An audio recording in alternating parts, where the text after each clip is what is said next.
भाई ये तो 500 साल पहले लिखा उन्होंने कि नव कंज लोचन कंज मुख कर कंज पद जिनके चरण कमल जिनका मुंह कमल जिनके हाथ कमल, जिन्होंने 500 साल पहले ये लिखा। आप बड़े सौभाग्यशाली हैं कि आपके बीच में श्रद्धेय कविवर श्री जानी बैरागी साहब खड़े हुए हैं। आप बैरागी साहब के लिए एक भी श्रोता हाथ, दोनों हाथ खड़े करके मेरे बैरागी जी के लिए ताली बजाइए आप।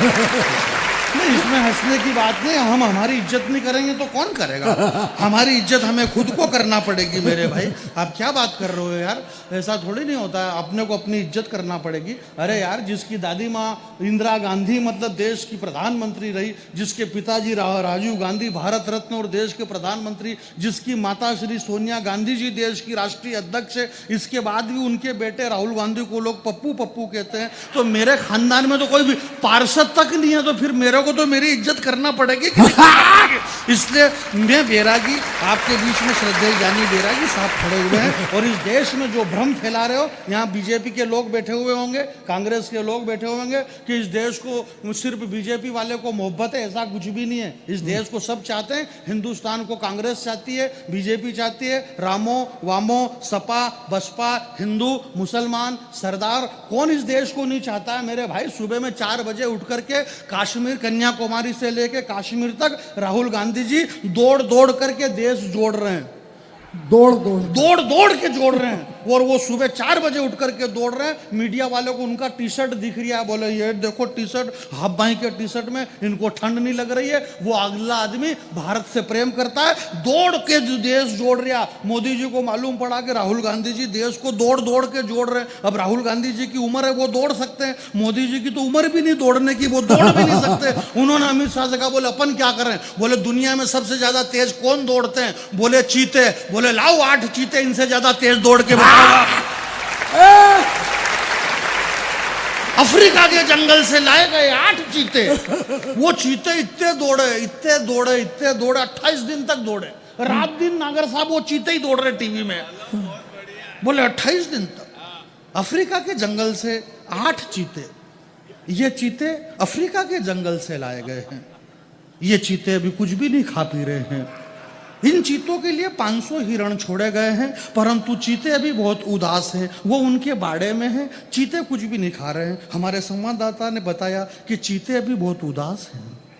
अफ्रीका के जंगल से लाए गए 8 चीते।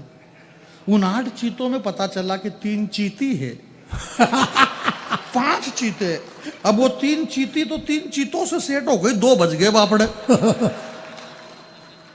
चैनल वाले, मीडिया वाले, मेरे भाई एक बात कहना चाहता हूं इस बहुत बड़े मंच से। मैं आपसे ये नहीं कहूँगा कि जरा ताली बजाना, पर अब मेरे भैया बता रहे थे कि आपके रोंगटे खड़े हो जाए। आपके रोंगटे खड़े हो न हो, परंतु इस बड़े मंच पे, भागवत महारानी के मंच पे, जहाँ पे हमारे भैया ने जैसे बताया कि बाबा तुलसी ने 500 साल पहले लिख दिया। अरे मेरे भाई, अब मोय भरोसबा हनुमंता हरि कृपा बिन मिले नहीं संता, और दारा सुध लक्ष्मी और पापी के भी होई और फलाना ढिमका। बाबा तुलसीदास जी को प्रणाम करते हैं। अब भी हाल मालूम पड़ा कि जिसने चंदा दिया वो कहते मैं क्या पापी हूं क्या, मेरी रसीद कैंसिल।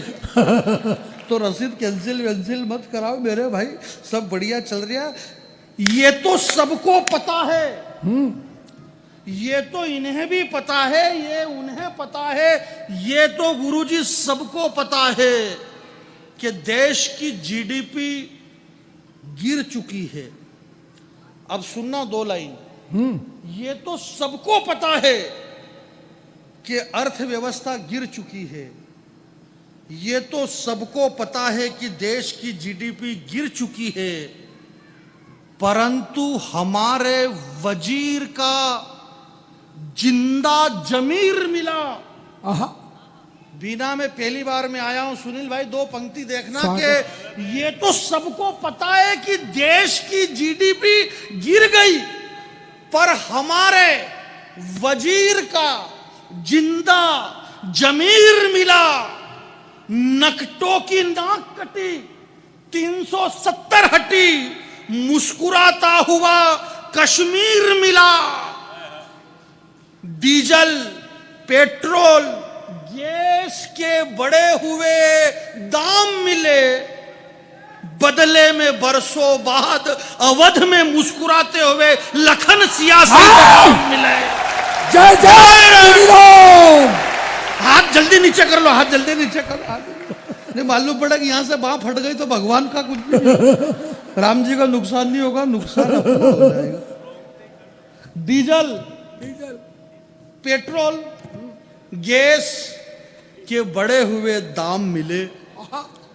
ये इतना बड़ा पवित्र मंच है कि इस बड़े पवित्र मंच पे हमारी 3 आदरणीय नारी शक्ति यहाँ पर विराजमान है। 3 बहनें बैठी हुई है और तीनों बहनें एक दूसरे की बहन नहीं है, परंतु फिर भी ये बहन है और तीनों खूब मुस्कुरा रही है। ये लक्ष्मी है, ये नारायणी, ये जगदम्बा, ये नारी माँ है, नारी शक्ति है, नारी शक्ति है, नारी नारायणी है, नारी जगदम्बा है, नारी सृष्टि की उत्पत्ति करने वाली है। नारिया, मैं तुमको प्रणाम करना चाहता हूँ, परंतु मैं आपसे सिर्फ ये कहना चाहता हूँ गुरुदेव कि इस देश के अंदर आसाराम बापू को सजा हो, राम रहीम को सजा हो, नहीं हो, परंतु मेरी माता बहनें ये तो बताओ कि उनके डेरे में तुम अकेली गई क्यों? इकबाल साहब ने कहा कि जहां पग पग लगता साधु संतों का डेरा, हिंदुस्तान की पहचान इन साधु संतों से है मेरे भाई। अनाज के अंदर थोड़े से कंकर गिर गए, इसका मतलब ये नहीं कि सारा अनाज खराब हो गया। कुछ लोग खराब हो सकते हैं, परंतु हिंदुस्तान के सारे लोग खराब नहीं हो सकते।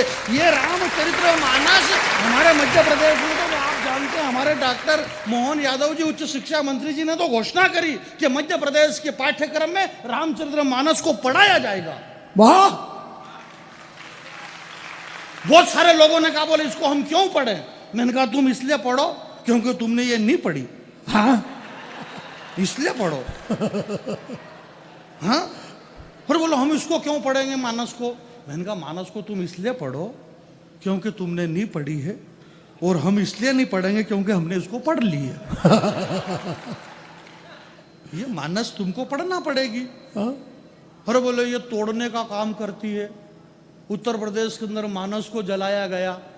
उन मूर्खों को यही पता नहीं है कि धर्म शास्त्र मेरा हो, चाहे धर्म शास्त्र तेरा हो, चाहे उसका हो या इसका हो, शास्त्र शास्त्र होता है। शास्त्र कभी तोड़ने का काम नहीं करता, शास्त्र जोड़ने का काम करता है। दुनिया के पहले विद्वान लोगों के बीच में एक बात कहना चाहता हूँ, जो मूर्ख इस बातों को फैला रहे उन्हें यह पता ही नहीं है कि उत्तर प्रदेश के अवध से निकल करके मेरे रघुनंदन हिंदुस्तान के अंतिम छोर तक गिद्ध जटायु के जो जिक्र किया, आमिष भोगी नाथ मोही आमिष भोगी, जो पशुओं के मृत लाशों को नोचने वाले उस जटायु, भील, बंदर, क्रोच को गले लगाने वाले दुनिया के पहले अगर अंबेडकर थे तो वो मेरे भगवान श्री राम थे। उन्होंने कभी तोड़ने की कोशिश नहीं करी, वो जोड़ने वाले हमारे पहले राम थे। तुम उस रामचरितमानस को जला रहे हो। ये रामचरितमानस क्यों जलाया गया? क्यों? ये इसलिए जलाया गया सुनील भैया क्योंकि वो जलाया तो कोई बोला ही नहीं, इसलिए जलाया गया। आज से 500 साल पहले बाबा, अब यार तुम इस पे राजनीति कर रहे हो।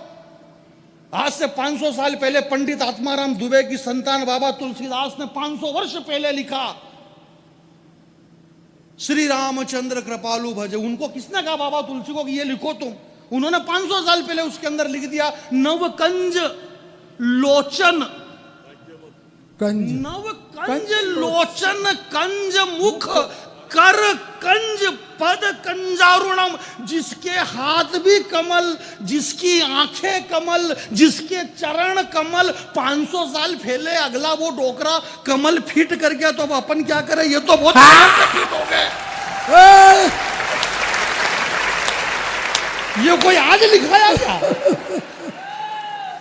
भाई? ये तो 500 साल पहले लिखा उन्होंने कि नव कंज लोचन, कंज मुख कर कंज पद, जिनके चरण कमल, जिनका मुंह कमल, जिनके हाथ कमल। जिन्होंने 500 साल पहले ये लिखा कि अमित नाम भट्ट कठिन कराला। 500 साल पहले लिखा सुंदरकांड में कि अमित नाम भट्ट कठिन कराला। मतलब उन्होंने कहा कि 500 साल बाद एक अमित नाम का भट्ट पैदा होगा और वो बहुत खतरनाक होगा और वो मारेगा और वो भट्टा भट्ट मारेगा। अब इसमें सब क्या करें, इसलिए लोग जला रहे मानस को। अब उनको मूर्खों को पता ही नहीं। अरे बोले एक चौपाई में गलत लिखा, बोले क्या लिखा, बोले ढोल गंवार शूद्र पशु नारी सकल ताड़न के अधिकारी। ये ताड़ना की बात कर रहे हैं, ये गंवारों की, ये पशुओं की। अब वो मूर्ख लोग पढ़े लिखे ही नहीं है, इसीलिए हमारे शिक्षा मंत्री जी ने कहा कि इसे ढंग से पढ़ो। ढंग से पढ़ो, क्या बात तुम्हें है। पढ़ना नहीं आया है उसे सही पढ़ो, क्योंकि इस देश में लोग गुरुदेव पढ़े लिखे तो हैं। हमारे दादाजी पिताजी कहते थे कि बेटा पढ़ने से कुछ भी नहीं होगा। ये सारे पढ़े लिखे विद्वान लोग बैठे हुए हैं, डॉक्टरेट कर रखी है, पीएचडी कर रखी। मैं तो गांव में रहता हूँ, बहुत किसान का बेटा हूँ, मैं पढ़ा लिखा नहीं हूँ, मेरे पास में कोई डिग्री नहीं है। मैं इसलिए नहीं पढ़ा लिखा कि पढ़ लिख के भी क्या करेंगे। ये सारे पढ़े लिखे तो भी काम तो ये भी वही कर रहे हैं जो मैं कर रहा हूँ।